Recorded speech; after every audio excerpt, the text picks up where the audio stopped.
Imagine a war that brings a nation of over 80 million people to its knees, that pushes millions into poverty and absolutely crushes an entire economy, all without a single shot ever being fired.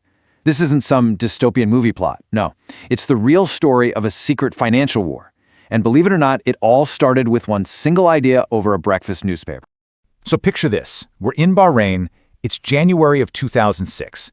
The world is just going about its day completely unaware that in a quiet hotel, a single moment is about to change the entire game of modern warfare. And at the center of it is a U.S. Treasury official named Stuart Levy. He's the Undersecretary for Terrorism and Financial Intelligence.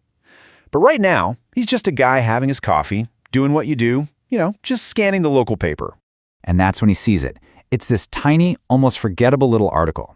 It says that UBS, which is the biggest bank in Switzerland, has decided to stop all of its business in Iran. Now, for most people, that's a boring business brief you'd skip right over. But for Levy, it was like a lightning bolt. He literally cut the article right out of the paper.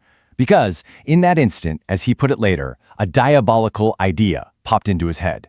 This one idea would transform run-of-the-mill sanctions into an incredibly powerful new weapon of economic war, one that could totally unplug an entire country from the world. Okay, so let's dive into how this all went down. To really get Levy's idea, you first have to understand the decades of pure hostility that came before it. You see, the relationship between the U.S. and Iran wasn't just, a little strained. It was completely broken. And that brokenness is really the soil where this whole new kind of conflict took root. It really all kicks off in 1979. The Iranian Revolution throws out the Shah, who was a huge U.S. ally. And right after that, you get the 444-day hostage crisis at the American Embassy in Tehran. That event just baked in this deep-seated anger on both sides. Then, in the 80s, things got worse. The U.S. froze billions in Iranian money and officially slapped them with the state sponsor of terror label. And then after the first Gulf War in '91 pretty much took Iraq off the board, there was a major pivot in Washington and Tel Aviv. Suddenly, Iran was being framed as the new #1 threat in the region.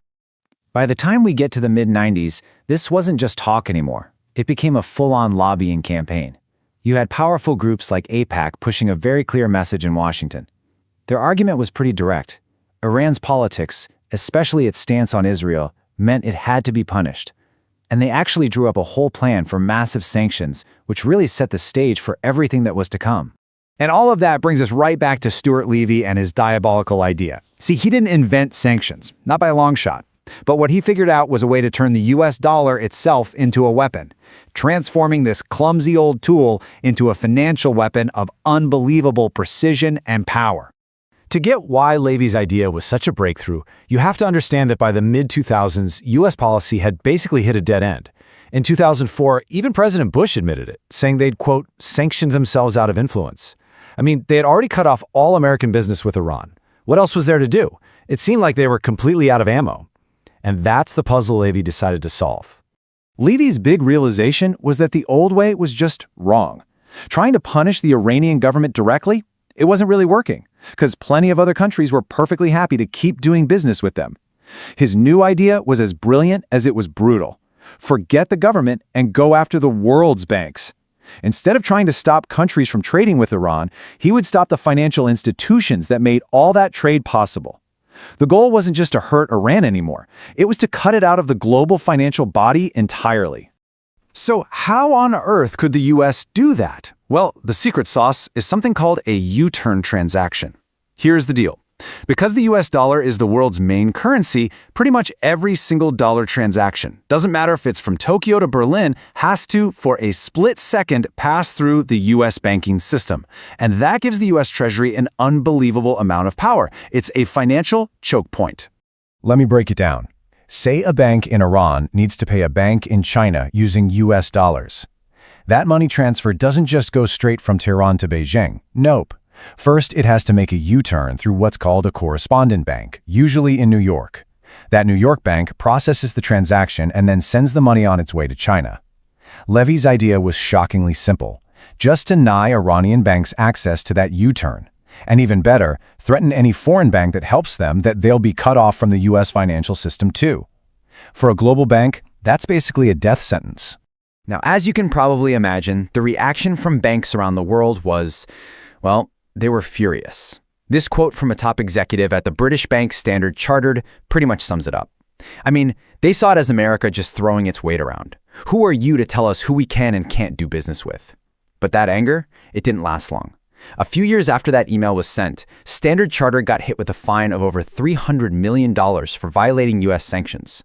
The message was crystal clear: get in line or get ready to pay.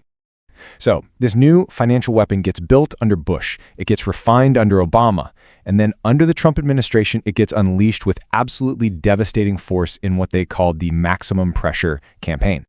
But right before that, there was this brief moment of hope.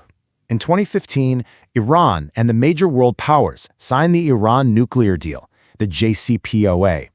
In exchange for putting major limits on its nuclear program, all those crippling financial sanctions were lifted. For the first time in a long time, Iran's economy could actually breathe. It started to reconnect with the world. It really seemed like a new chapter was beginning.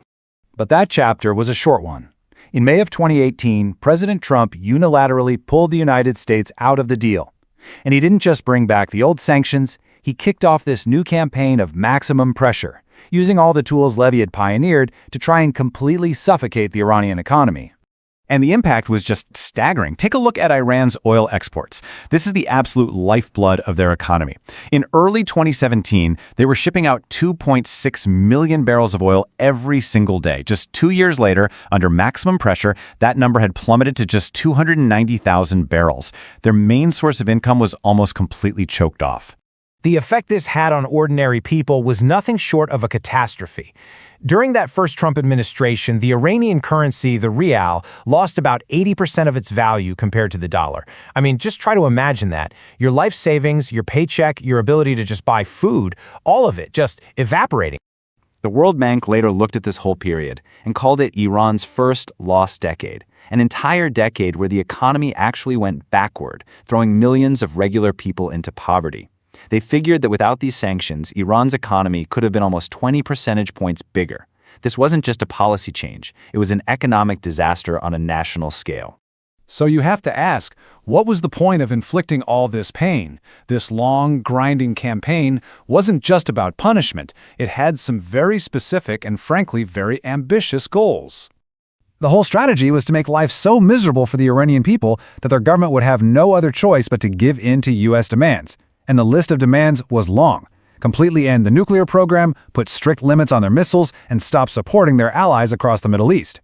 Really, the endgame was simple. Either the regime caves and does what America wants, or the suffering of its people will eventually cause it to collapse from the inside. And all of this leaves us with a really fundamental question. This whole financial war was designed to avoid a military one. But when you look at the results, the widespread poverty, the destroyed livelihoods, the immense human cost, you really have to wonder, is this kind of economic warfare a true alternative to bombs and bullets? Or is it just war by another name, a slower, more agonizing path to the exact same destination?